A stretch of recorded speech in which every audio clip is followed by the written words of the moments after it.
안녕하세요. 워런 버핏처럼 매일 신문을 박찬범께 읽으면서 투자의 고수가 됩시다. 모험의 신박 오늘 12월 13일 수요일 순서입니다. 네. 어제 남겨주신 댓글 먼저 체크를 해보고 넘어가겠습니다.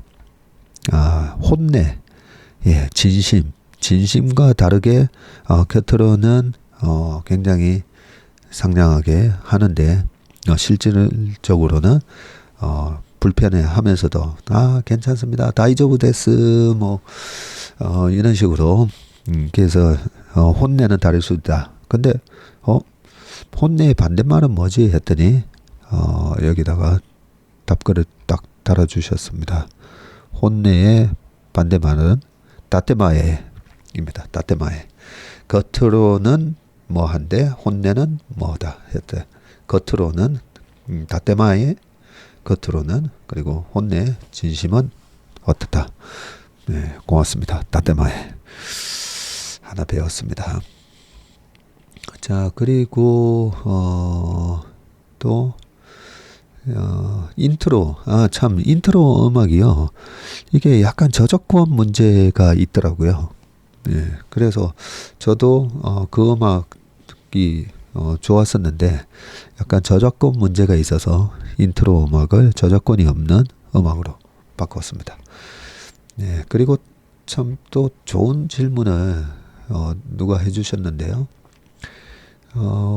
유가가 떨어지면 한전이 주가가 올라가는 경향이 있다. 그 부분에 대해서 질문을 해주셨습니다. 오늘도 감사합니다. 전무님 질문이 있습니다. 한전이 전기요금을 인상하고 유가가 떨어지면 주가가 오른다고 했는데 한전 자회사에서 생산하는 전기는 가스와 소량의 연탄입니다. 유가와 한전의 주가 관계 설명 부탁드립니다. 라고 되게 수준이 높으신 분이에요.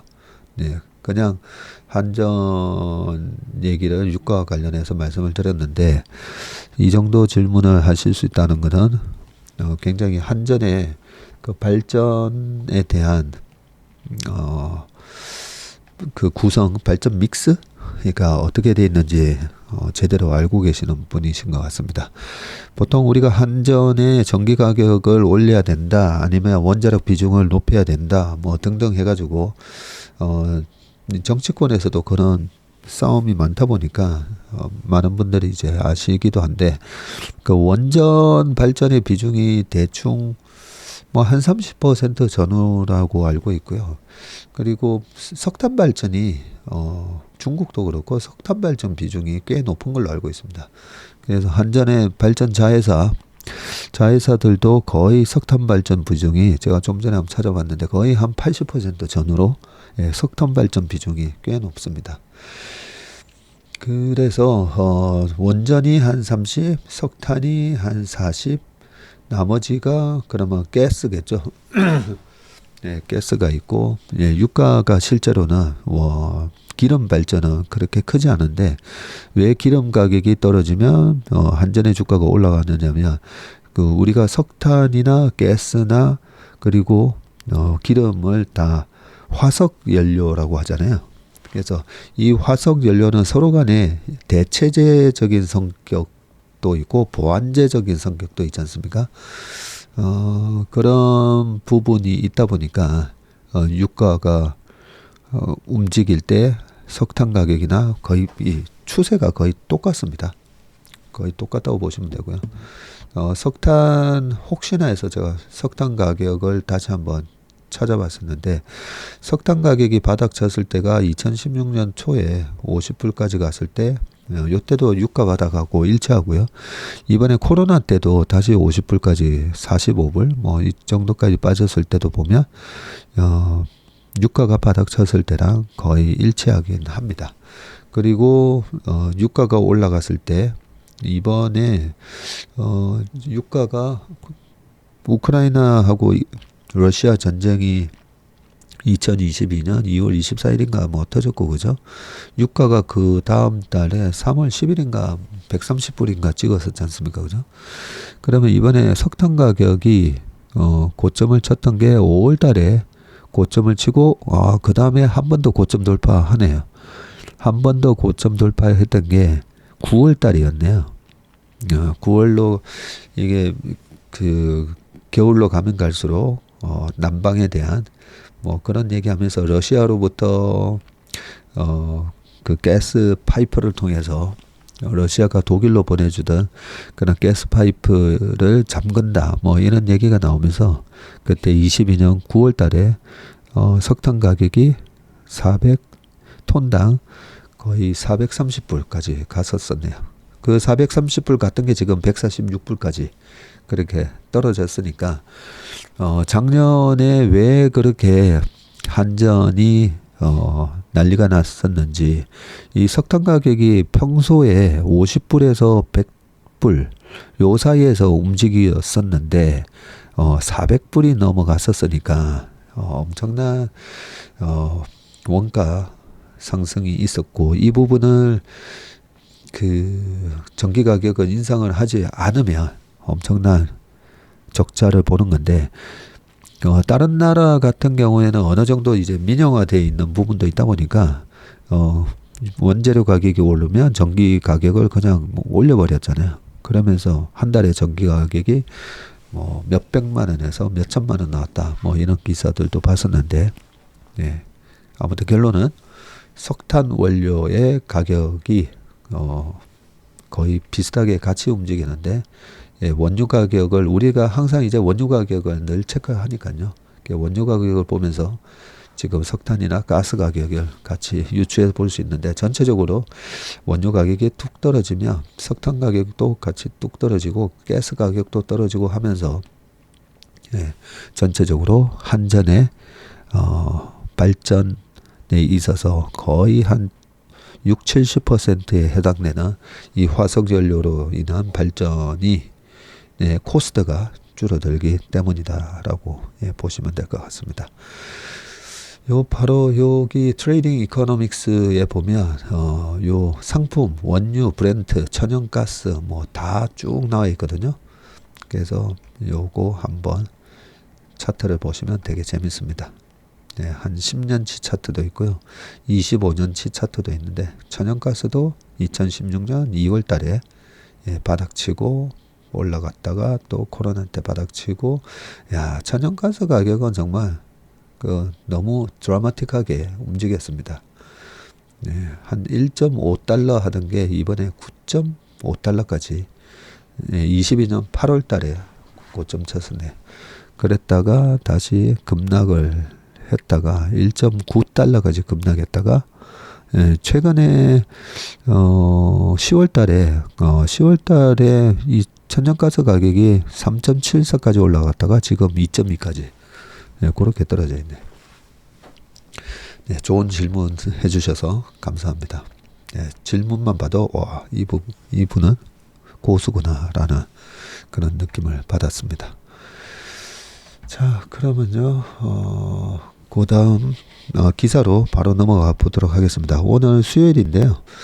한 번은 전자신문, 한 번은 매경 이코노믹스를 커버할 생각입니다. 자, 첫 번째 기사는 상장 후에 급등한 두산 로보. 흑자 전환은 언제인가? 라는 부분인데요. 로봇 대장주 그 이상을 넘본다.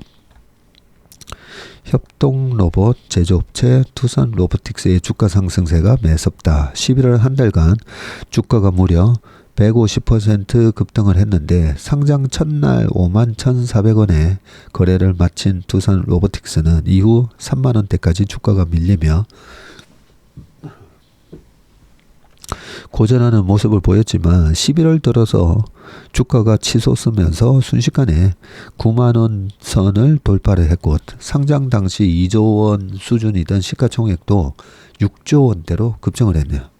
두산 로보틱스 주가가 파죽지세를 달리며 투자자 고심이 깊어지는 모양새인데 주가가 단기간에 급등한 탓에 선뜻 매수하기에 부담이 커졌기 때문이다. 전문가 의견도 크게 다르지 않은데 장기적으로 성장성 있는 산업임에는 틀림없지만 최근에 급등한 주가는 상승 여력이 높지 않은 수준이라는 분석이다. 결국 두산 로보틱스가 글로벌 업체들과 경쟁을 이겨내고 주가를 증명할 만한 실적을 기록할 수 있을지가 중요하다는 것이 전문가 중론이다. 장기적 관점에서 조정 때마다 분할 매수하는 전략이 유효하다는 조언이다. 예, 요 말에는 두 가지 의미가 있죠. 예, 떨어질 수가 있으니까 지금 안 사면 못 산다 생각하면서 너무 지금 한 방에 다 사놓기보다는 장기적으로 보면 떨어졌다가 올라올 수 있으니까 천천히 나눠 사라. 예, 이런 얘기를 한 것 같습니다. 예, 주가 차트를 보니까 진짜 처음 상장하고 나서 쭉 밀렸다가 네, 가파르게 지금 올라와 있는 상황입니다. 자, 패시브 수급 영향을 무시 못해 라고 돼 있는데 10월 5일 상장한 두산 로보틱스의 당시에 공모가는 26,000원이었었네요. 네. 2026년 당기 순이익 추정치의 비교 기업들의 주가 수익 비율 PER 평균치를 대입해서 공모가를 산정을 했는데 당시 삼익 THK, 라운테크, 화낙, 야스카와 전기 등 4개사를 비교 기업으로 선정을 했는데 이들의 평균 PER은 38배 수준이다. 이 피어 그룹들의 PER, 평균 PER까지 이렇게 조사를 해주셨네요. 자, 두산 로보틱스는 이보다 24% 할인한 18배의 PER을 적용을 했고, 근데 두산 로보틱스가 수익이 안 나는 걸로 알고 있는데요. PER이 이게 적용이 되나요? 만약 할인 없이 비교 기업들의 PER 평균치를 그대로 대입할 경우에는 시가총액은 3조 5,796억으로 계산이 되고 이 경우에는 주가가 한 5만 5천 원까지 상승할 수 있다는 계산이네요. 자, 그런데 상장 후 정확히 2달이 지난 시점에서 두산 로보틱스 주가는 지금 8만 원을 웃돌고 있는데 12월 5일 종가가 8만 1,700원, 공모가의 214% 높은 수준이라고 합니다. 상장 당시 할인율을 적용하지 않고 비교 기업들 PER을 그대로 적용할 때 계산된 주가와 비교해도 50%가량 높고요. 최근 주가가 당초 회사의 예상보다 가파르게 치솟았다는 뜻인데 두산 로보틱스에 대한 투자 의견을 제시한 증권사는 메리츠 증권하고 DS투자증권 이렇게 두 회사만이 29,000원, 5만원 이렇게 목표가를 제시했었네요. 전문가들은 최근 두산 로보틱스 주가 급등 원인으로 기관 투자자 수급을 지목을 하는데 한국거래소에 따르면 11월 한 달간 기관은 두산 로보틱스 주식을 1,040억 원어치 사들였고요.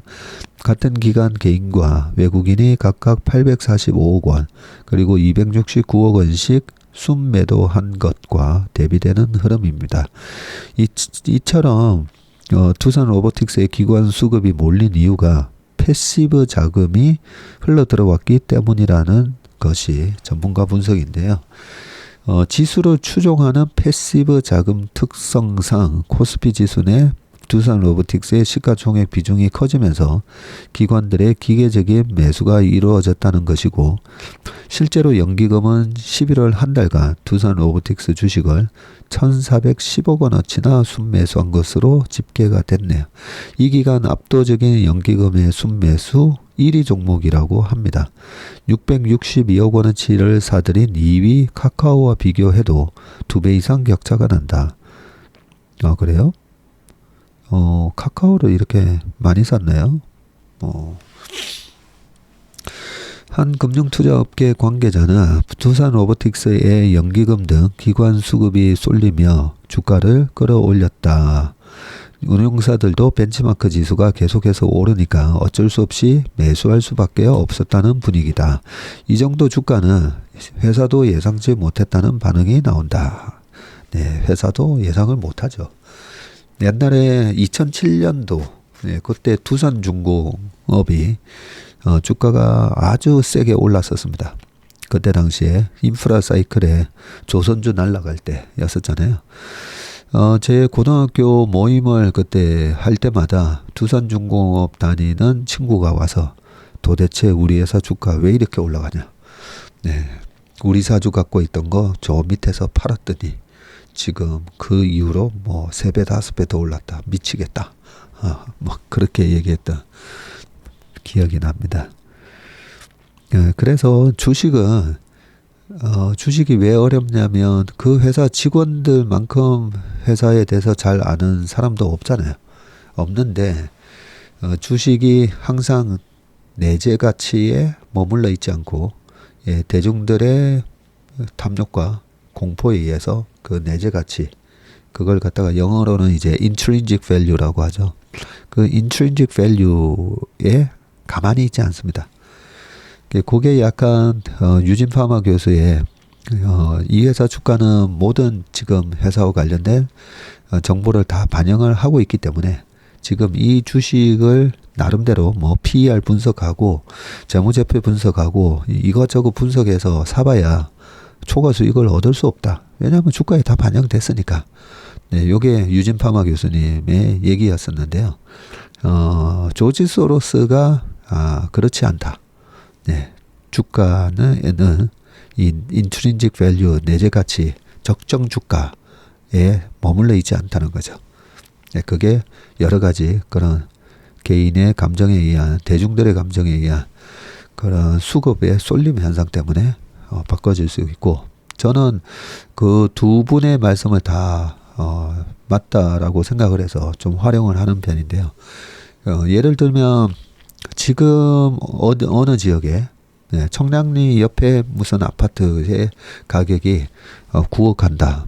그러면 이 9억이 진짜 싼 게 맞느냐? 아니다. 뭐 지금 부동산으로 말 많잖아요. 와 너무 비싸다. 뭐 그런데 이 노멀한 시장 상황에서는 그 가격은 그 가격 그대로 저는 인정하는 게 맞다라고 봅니다.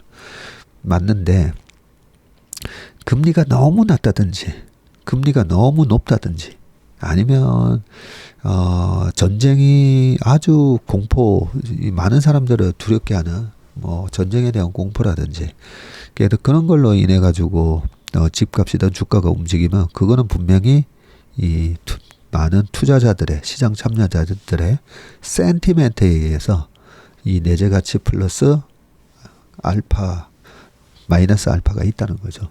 그래서 저는 거기서 이제 알파를 따먹는 그런 투자를 많이 합니다. 네, 그게 투자냐 뭐 이럴 수도 있는데 투자와 투기의 구분은 저는 잘 알고 투자하면 투자고요. 잘 모르고 투자하면 그게 투기라고 생각하는데 그런 내재 가치가 어느 정도 시장에서 다 반영을 하고 있는데 그런 대중들의 센티멘트에 의해서 가격이 왜곡될 때 그럴 때 그걸 지속적으로 반복해서 투자를 하다 보니까 그래서 어떤 분들은 지난 10월 달에도 뭐 하마스 이스라엘 사태도 벌어지고 금리가 5%를 찍을 동안 시장이 2200 이번에 77까지 빠졌나요? 빠졌을 때 제가 풋콜레이션에 보여드리면서 뭐 이런저런 얘기하니까 어떻게 저렇게 뭐 감정의 미동 없이 뭐 저렇게 차분하냐 이런 말씀을 하셨는데 왜냐하면 그런 외생적인 요건에 의해서 그 금리가 5%를 찍었던 거는 그때 미국 정부가 부채 한도 협상 이후에 급하게 채권 발행 때문에 그랬던 거잖아요. 그런 이유 때문에 시장의 가격이 지금 왜곡됐는데 그 왜곡된 가격에 사면 손쉽게 돈을 벌 수가 있으니까 사실 그게 하나도 두렵지 않았던 거였습니다. 네. 이 두산 얘기하다가 또 뭐 3,000포, 4,000포, 5,000포까지 지금 빠졌는데요. 네, 아무튼 그 수급 얘기를 말씀드리는데 다시 들어와서 요 패시브 자금 있잖아요. 요 패시브 자금, 액티브 펀드, 패시브 펀드, 예, 요런 부분은 이제 주식을 좀 오래 하신 분들은 아마 다 이해하고 계실 건데, 이 패시브 요 말이 또 무슨 말인지 좀 잘 모르시는 분들이 있어서, 우리나라 국민연금에서 국민연금이 한 1,000조 갔다가 코로나 때요. 금리도 낮고 하니까 채권, 주식에서 다 이익이 나면서 한 1,000조 갔다가 작년에 양방으로 터졌다가 최근에 올해 와서는 또 수익을 내고 있는데, 한 900조라고 보면요. 그 중에서 우리나라 코스피에도 투자하는 비중이 뭐 16%, 예, 이렇게 정해놓고 있거든요. 자, 그러면 900조에 16%면 한 150조 되잖아요. 그 150조의 한 절반은 액티브하게 운용하는 운용사한테 아웃소싱을 주고요. 나머지 절반은 그냥 코스피 이것저것 따지지 말고 그냥 코스피나 코스피 200을 추종하는 식으로 운용을 합니다. 그래서 내가 펀드 매니저가 금리 상황 생각하고 경제 생각하고 내년에 어떻게 될 거니까 지금은 뭘 사고 반도체가 보이면 반도체 사고 뭐 이런 식으로 액티브하게 하지 않고 그렇게 하는 것보다 그냥 시장 쫓아가는 게 나아. 그런 게 이제 패시브 벤치마크 지수를 추종하도록 그냥 액티브하게 하지 않고 수동적으로 패시브하게 포트폴리오를 짠다 해서 그게 이제 패시브 펀드라고 보면 되고요. 그래서 이 부분이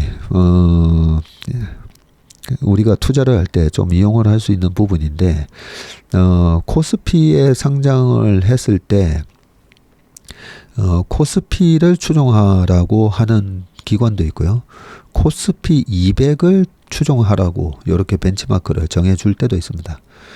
그러면 코스피를 추종하는 펀드를 맡겼다면 코스피를 추종하는데 큰 LG엔솔이 상장이 되고 두산 로보틱스가 상장이 되고 카카오뱅크가 상장이 되고, 그런데 이제 시총이 크니까 안 살 수가 없잖아요. 그게 없으면 주가가 올라갔을 때 코스피 벤치마크를 언더퍼폼 하게 된다는 거죠. 네, 그런 주식들이 새로 상장된 주식들이 마구마구 치고 올라가면 그만큼의 주가 상승에 기여를 하잖아요. 근데 그 기여하는 종목이 없으면 언더퍼폼을 하게 되니까, 그래서 패시브 자금은 그냥 기계적으로 여기 기계적인 매수가 이루어졌다는 것, 예, 요 말이 그냥 기계적으로 사게 돼 있습니다. 근데 요 부분이 좀 설명이 좀 길어지지만 굉장히 중요한 부분이라서 말씀드리면 자, 그냥 우리가 생각했을 때 저처럼 이제 좀 액티브하게 운영하는 사람 입장에서는 저건 무조건 거품인데 저거 사면 안 되는데 라고 판단이 되는 게 있잖아요. LG엔솔이 처음에 상장됐을 때 59만 8천 원인가 30만 원짜리 공모가가 더블로 됐을 때, 그때도 첫날 국민연금에서 되게 많이 샀어요. 왜 많이 샀냐면 그 패시브 펀드에서 산 겁니다. 근데 뻔히 그때 21년도 1월 말에 상장되는 그 가격을 보면 뻔히 비싼 가격인데 그게 한 37만 원 빠졌다고 다시 올라왔잖아요. 뻔히 비싼데도 왜 저렇게 살까? 그것도 첫날에. 네, 그게 이 패시브 펀드에서 사는데, 이런 거에 대한 그 운용기금위원회나 이런 데서 좀 약간의 유도리를 주지 않으면요, 패시브 펀드를 운용하는 매니저는 그냥 그거 내가 안 샀다가 나중에 어떻게 돼서 언더퍼폼하면 나 잘리는데 하면서 그냥 기계적으로 산다는 거죠. 이런 부분이 그런 걸 아니까 패시브 자금이 코스피 200에 편입되면 또 코스피 200을 추종하는 펀드들이 또 얼마를 살 거니까 그런 걸 이용을 해서 약간의 오버슈팅이 이루어질 수가 있는 거죠. 사실 그런 부분을 또 공매도 세력들이 그 나중에 어차피 빠질 거니까 또 공매도를 때리면서 주가가 너무 오버슈팅을 하는 걸 약간 이렇게 막아주는 역할도 합니다. 그게 이제 공매도의 순기능을 얘기하시는 분들이 주장하는 부분이고요. 그런데 얼마 전에 공매도를 코스피 200하고 코스피 150 종목만 공매도를 칠 수 있게 만들었었잖아요. 이런 것도 보면 참, 약간 탁상공론에서 나온 좋지 않은 거죠. 그러면 첫 상장을 했을 때 이렇게, 수급에 의해서 오버슈팅하는 주가를, 눌러줄 수 있는 게 없다는 거죠. 그래서 공매도를 하려면 코스피 200, 코스닥 150 할 것 없이 그냥 전면적으로 다 해야 된다라고 주장하시는 분들이 공매도의 개선을 요구하시면서도 전면 다 허용하는 게 맞다라고 주장하시는 게 바로 이런 이유 때문이고요. 그래서 옛날에 2007년도에도 OCI 태양광이었었잖아요. 지금은 그 OCI가 고점 대비 한 85% 빠져 있거든요. 그 OCI가 그렇게 치고 올라가는데도 어쩔 수 없이 시가총액이 늘어나니까 이 패시브 펀드들이 국민연금의 그런 벤치마킹을 추종하는 패시브 펀드들이 막 10배 오른 주식을 어쩔 수 없이 산다는 거죠. 그게 그런 밸류에이션을 계산을 안 하고 사기 때문에 장기적으로 성장하는 주식은 매니저들이 느끼는 그런 밸류에이션에 대한 부담과 두려움 없이 사게 만드는 그런 또 긍정적인 효과도 있지만 그렇게 나중에 산업상의 특성상 초기 성장 국면에서 나중에 성숙기로 들어가고 쇠퇴기로 들어갔을 때는 또 저 위에서 벤치마크 지수를 추종하기 위해서 잔뜩 샀다가 또 나중에는 또 밑에서 팔아야 되고 그래 이런 거를 방지할 수 있게끔 좀 해야 되는데 이 라이프 사이클 상에서 그런 거는 어쩔 수 없고요. 아무튼 마지막으로 드릴 말씀은 그 연기금에 대한 평가 방식을 너무 단기적으로 좀 안 하셨으면 좋겠어요. 너무 단기적으로 6개월, 1년 동안 이렇게 잘라서 평가를 하거든요. 잘라서 평가를 해가지고 2분기 연속에서 이거는 국민연금은 아니고요. 또 다른 큰 그 아웃소싱 기관인데 거기서도 2분기 연속 시장을 2% 이상 언더퍼폼하면 그러면 자금을 회수할 수 있다 주의를 주고 그게 1년이 됐을 때도 개선이 안 되면 부분 회수, 50% 회수, 2년 동안 언더퍼폼하면 전액 회수 이런 식으로 하다 보면 어쩔 수 없이 그 액티브 펀드에서도 패시브 펀드뿐만 아니라 액티브 펀드에서도 그렇게 과열되고 거품이 생긴 주식을 어쩔 수 없이 사게 만든다는 거죠. 그런 단기적인 평가 기준 때문에. 그래서 그런 부분들은 제가 뭐 계속 말씀을 드릴 건데요. 우리나라 큰 자금을 운용하시는 아웃소싱 기관에서 펀드 평가 방식에 대한 그런 기준을 조금 더 장기적인 안목으로 개선을 시켜 주셔야 내가 3개월은 시장 져도 어차피 저 주식은 1, 2년 안에 다시 떨어질 거니까 나는 안 살 거야. 이렇게 할 수가 있다는 거죠. 네, 너무 말이 길었습니다. 이 첫 기사 하면서 이거 지금 27분이 돼버렸네요. 이거 따로 나중에 질문이 있습니다. 시간에 했었어야 되는데. 네. 아무튼 요 쭉 보시고요. 여기 한 증권업계 관계자는 최근 두산 로보틱스 주가가 상당히 부담스러운 수준인 건 사실이라면서 네.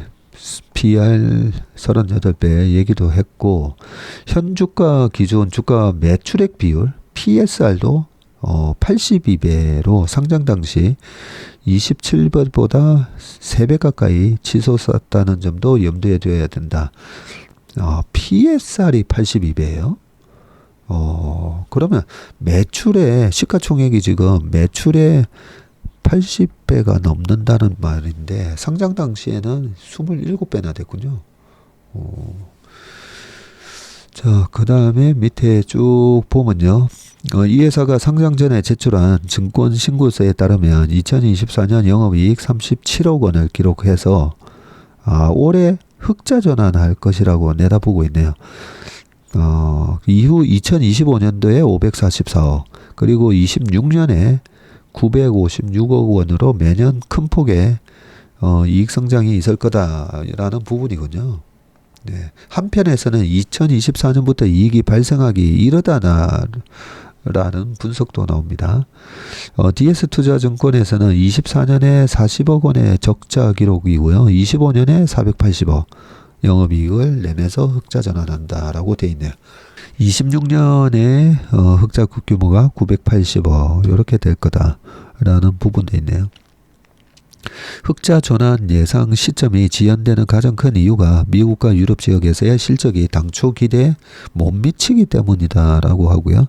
특히 전체 매출의 60%를 차지하는 미국과 유럽에서 외형이 확대되는 속도가 예상보다 느리다라고도 합니다. 유럽은 러시아와 우크라이나 전쟁 여파가 계속되고 미국은 금리 상승 기조가 이어진 탓에 고객들의 로봇 신규 도입 결정이 유보된 영향이다라고 그렇게 얘기하고 있네요. 백이연 메리츠증권 애널리스트도 미국과 유럽에서 협동 로봇에 대한 수요가 크게 확대되지 못했고 MOU 체결로 기대를 모은 커피 튀김 솔루션 매출 발생도 고객 요구 사항을 반영하며 미뤄졌다라고 되어 있고요. 향후 시장 경쟁이 더욱 치열해질 것이라는 점도 우려되는 부분이네요. 중요한 얘기다, 그죠? 산업용 로봇 강국인 일본은 물론이고 중국 로봇 업체들도 치고 올라오는 상황에서 국내 로봇 업체의 환경이 낙관적이지만은 않는다는 지적입니다. 일본은 산업용 로봇 업체가 많은 데다 수준도 높다면서 로볼락 등 중국 업체 성장세도 무시할 수 없는 부분이고 우리나라도 노동 인구가 감소하고 규제가 완화되는 등 로봇 산업의 저변이 확대되고 있는 점은 분명하지만 시장이 괴하면 경쟁이 더욱 치열해질 것으로 전망되는 만큼 환경이 녹록지만은 않다고 덧붙였네요.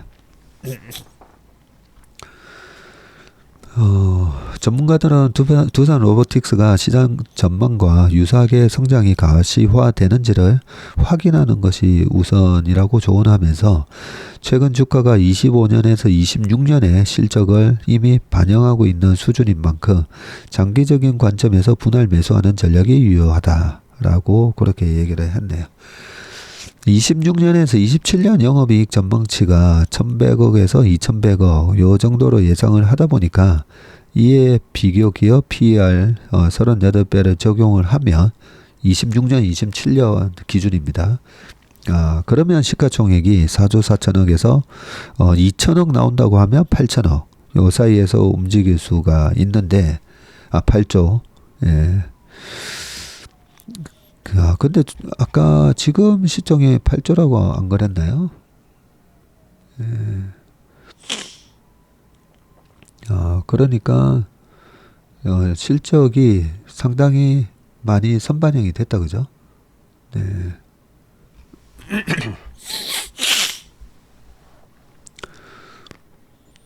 지금 6조 원대군요. 6조 원대로 올라섰다고 합니다. 그래서 24년 분기 중 흑자가 나는 구간이 확인될 때 시장은 확신을 가질 거고 투자자는 3, 4년을 내다보고 조정 때마다 분할 매수 관점에서 접근하는 것이 전략이 유효하다 하면서 이상현 IBK 투자증권 애널리스트의 얘기였습니다. 예, 요런 기업에 대해서 지금 안 사면 계속 주가가 날아갈 것 같아서 막 쫓아 사는 거잖아요. 근데 제가 여러 번 말씀드리지만 성장 산업이긴 맞는데 지금 적자가 나고 있다면 반드시 2년마다 오는 어떤 조정대 주가가 한번 확 빠지면서 분명히 싸게 살 기회를 줍니다. 그래서 너무 지금 안 사면 못 산다. 그런 포모 현상을 안 가지셨으면 좋겠습니다. 네, 33분이 지나갔습니다. 자, 빠르게 그 다음 부동산 PF 얘기입니다. 째깍째깍 시한폭탄. 지금도 이름만 되면 알만한 건설사의 위기설이 돕니다. 정치권이 선거를 앞두고 시장 눈치를 보면서 내년 총선 이후에는 부동산 프로젝트 파이낸싱 시장에 더 큰 위기가 닥칠 우려가 큽니다. 라고 건설업계 관계자가 토로를 했고요. 부동산 PF 리스크가 전국의 태풍의 눈으로 부상을 했습니다. 고금리 리스크로 공사비가 급증하면서 지방뿐 아니라 수도권 주요 개발 프로젝트가 줄줄이 멈춰서는 중이고요. 이 여파로 국내 주요 건설사 미청구 공사액이 수십조 원에 달할 정도다라고 하네요. 미수건 규모가 늘어나는 것은 당장 현금이 돌지 않는다라는 의미라서 건설사들이 생존 위기에 내몰릴 우려가 크다. PF 부실 여파로 증권사, 저축은행 등 금융권도 살얼음판을 걷는 중이다. 그런데도 정작 부동산 PF 부실을 막을 카드가 마땅치 않다는 점이 문제인데 부동산 PF 정상화를 지원하는 펀드 결성이 늦어져서 부실 사업장을 신속하게 정리하는 배드뱅크 역할을 못하고 있다는 평가이고요. 부동산 PF 리스크를 집중적으로 들여다보면 건설사 미청구 공사비가 지금 17조 원을 넘는데 6월 말 기준 부동산 PF 대출 잔액이 133조입니다. 2012년 말까지는 37조 5천억 수준인데 10년 새 무려 100조 가량이 늘었는데 이 부동산 PF 중 3분의 2 가량이 증권, 보험, 저축은행 등 비은행권에서 이루어진 점도 불안한 대목이고 근데 이 133조가 다 부실은 아니거든요. 밑에 연체율, 요게 중요하죠. 연체율이 나오는데 증권사 연체율이 17.28%, 그리고 저축은행이 4.61%, 여신 전문사도 3.89%로 위험수위고, 은행도 아직까지는 연체율이 낮기는 하지만 지난해 말에 0.01에서 올해 6월 0.23%로 상승세가 가파르다라고 돼 있는데 얼마 전에도 요 기사 봤잖아요, 그죠? 증권사, 저축은행. 그래서 증권사는 내년에 증권사는 이 부동산 PF 비중이 낮은 증권사만 투자 관심으로 봐야 되겠다라는 걸 알 수가 있습니다. 그 밑에 이제 쭉 읽어보시고요. 현대건설이 미청구 공사비가 4조에 달한다라고 돼 있네요. 올 3분기 기준으로 국내 시공능력평가 10대 건설사들의 미청구 공사비가 17조 4,900억 원에 달하는데 전년 동기 대비해서 27%나 늘었네요. 미청구 공사비는 건설사가 발주처로부터 아직 청구하지 못한 공사 금액을 의미하는데 대체로 원자재 가격이나 인건비 등이 급증을 해서 예정보다 많은 공사비가 투입됐거나 공사 기간이 길어질 때 발생을 하는데 보통 건설사들은 중공 단계에서 미청구 공사비를 정산을 받는데 회수가 늦어지거나 혹여 받지 못하면 대규모 손실을 떠안을 수밖에 없다.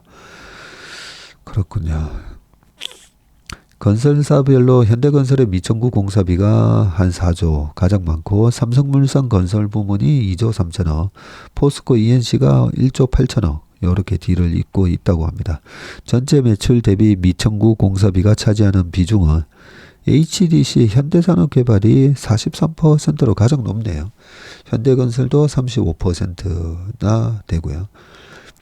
적정 미청구 공사비 비중을 25% 이하로 보는 만큼 대형 건설사들조차 적자는 위험에 노출돼 있다는 의미라고 합니다. 공사비가 급증하면서 매출 원가율, 즉 매출 대비 매출 원가가 차지하는 비중이 90%를 넘어서는 건설사도 적지 않다고 합니다. 이야, 그렇군요. 이야, 매출 원가율이 90%가 넘어가면 이거는 문제가 좀 많아 보이네요. 사정이 이렇다 보니 문 닫는 건설사도 급증을 하고 있는데요. 지금 올해 10월까지 종합건설사 폐업 신고가 326건으로 전년 동기 대비해서 82%나 늘었다고 합니다. 이경자 삼성증권 대체투자팀장은 지난해 하반기부터 부동산 PF 경색으로 주택 공급이 급감하는 만큼 PF 구조 조정이 절실한 시점이고 금융시장이 불안한 가운데 PF 만기 연장에 실패하는 사례가 급증할 경우 PF 리스크는 시장 전반으로 확산될 수 있다고 우려를 했습니다. 네, 계속 좀 체크를 해야 되겠다, 그죠? 네, 그 PF 관련된 기사가 2개가 돼 있는데 간단하게만 좀 보고 넘어가겠습니다. PF 진짜 위기는 아직이라고 돼 있으면서 서울 노란자 땅 개발 사업도 찬바람이고 PF 정상화, 배드뱅크 제 역할을 하는지 의문이다 라고 돼 있습니다. 지난 강원도 춘천 레고랜드 사태로 자금 시장이 얼어붙던 1년 전과 비교해서 현재 상황이 더 부정적이라는 진단이다 하면서 쭉 돼 있는데요. 서울 강남구 청담동의 프리마 호텔 부지에 지어질 신축 아파트 르피에드 청담의 브릿지로는 기한 이익 상실 고비를 겨우 넘겼다고 하네요. 용산구 이태원 동에서도 업무, 상업시설, 건축 사업을 위한 브릿지론이 결국 디폴트 처리됐다고 합니다. 이 청담동 프리마 호텔 얼마 전도 아니죠. 한 몇 개월 된 것 같은데요. 거기 보면 다 이렇게 띠로 못 들어가게 돼 있던데 여기에 아파트를 짓네요. 야, 이런 거 보면 코로나 이후에 관광객이 많이 줄면서 그죠? 그전만 하더라도 중국 관광객이 2016년도에 800만 명 들어올 때만 하더라도 15년인가 16년. 네, 그때만 하더라도 뭐 호텔이 모자라 가지고 그죠? 야, 그런데 지금은 이 호텔들을 또 다시 다 아파트로 바꾸고 있습니다. 네, 24년 상반기도 불안하다, 뭐, 이런 얘기들이 밑에 쭉 있습니다. 그러니까, 이렇게 서울의 청담동에 이런 노란자 땅에서 지금 신축 아파트 짓는 그런 PF를 진행을 해도 이런 것들이 잘 안 된다는 거죠. 네. 그 다음 기사도 보겠습니다.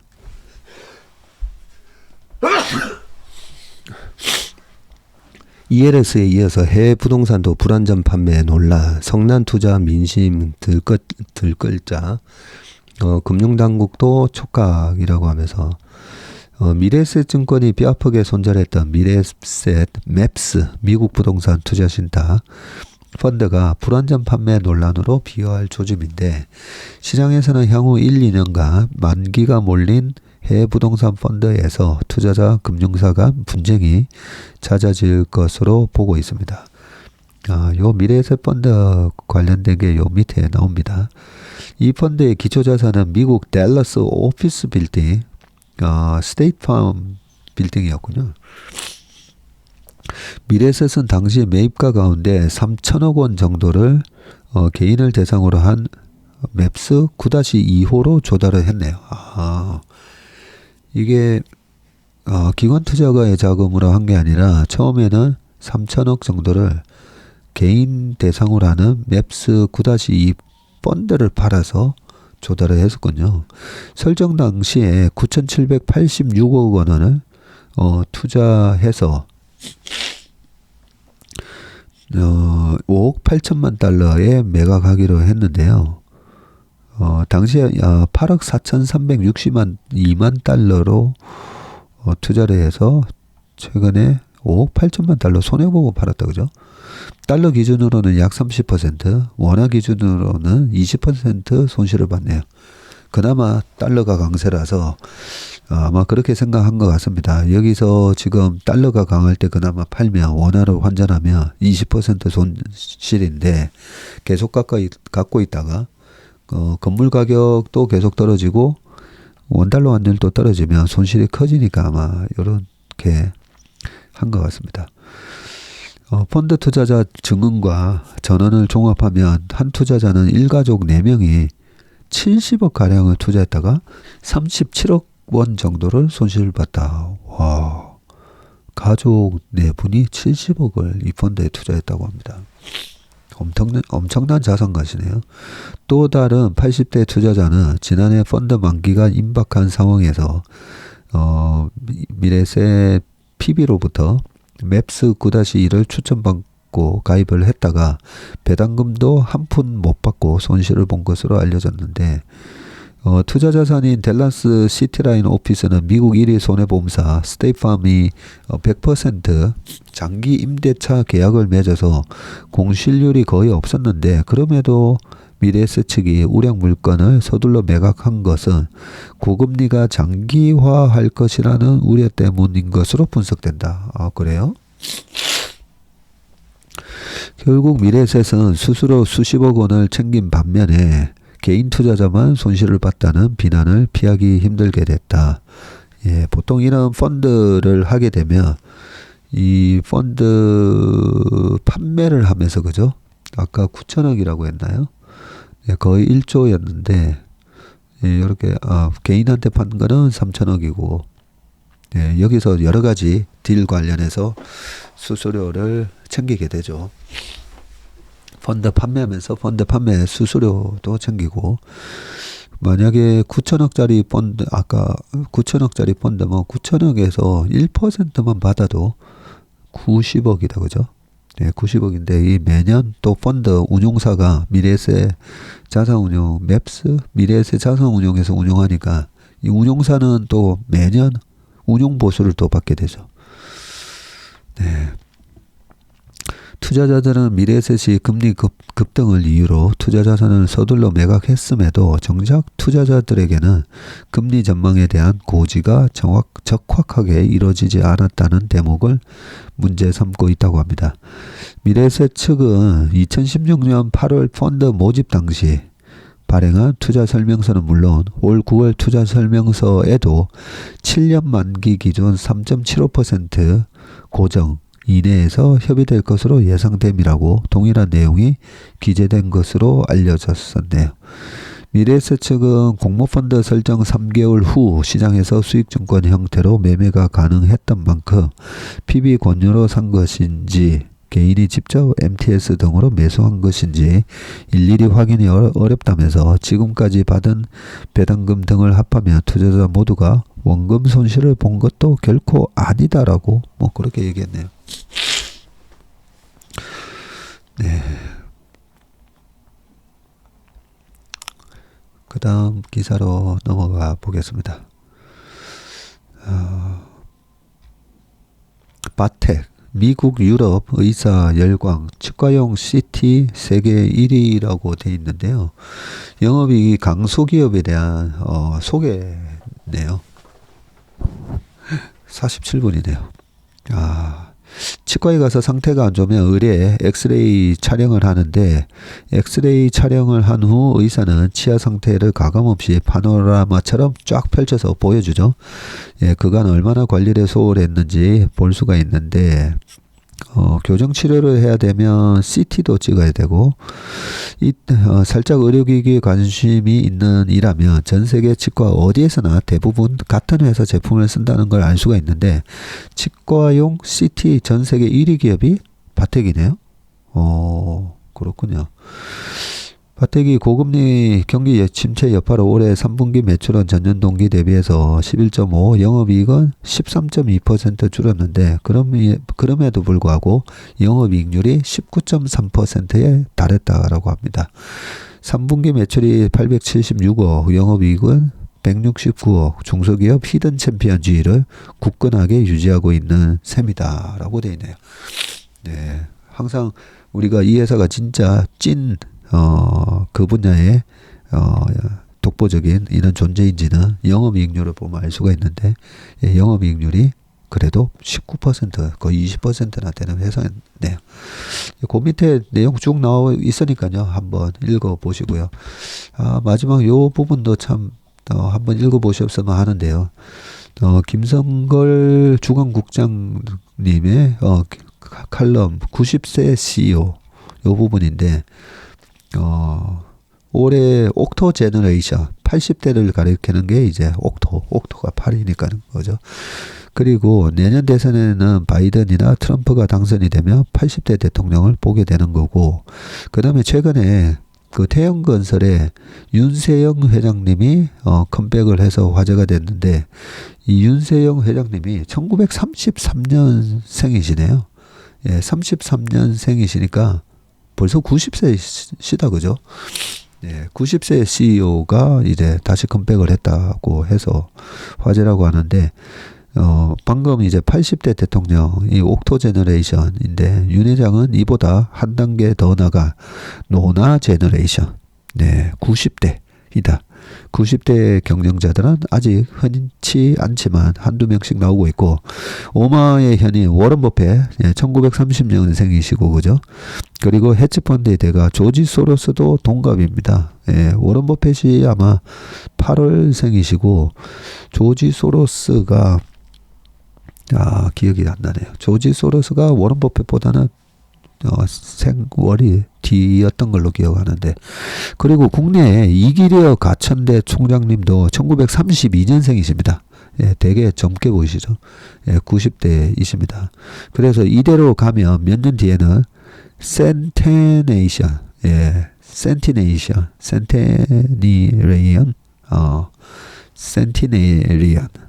백글 뜻하는 센트가 붙어가지고 센테네리언이 나올 수도 있다. 뭐 이런 얘기를 쭉 써놓으셨으니까요.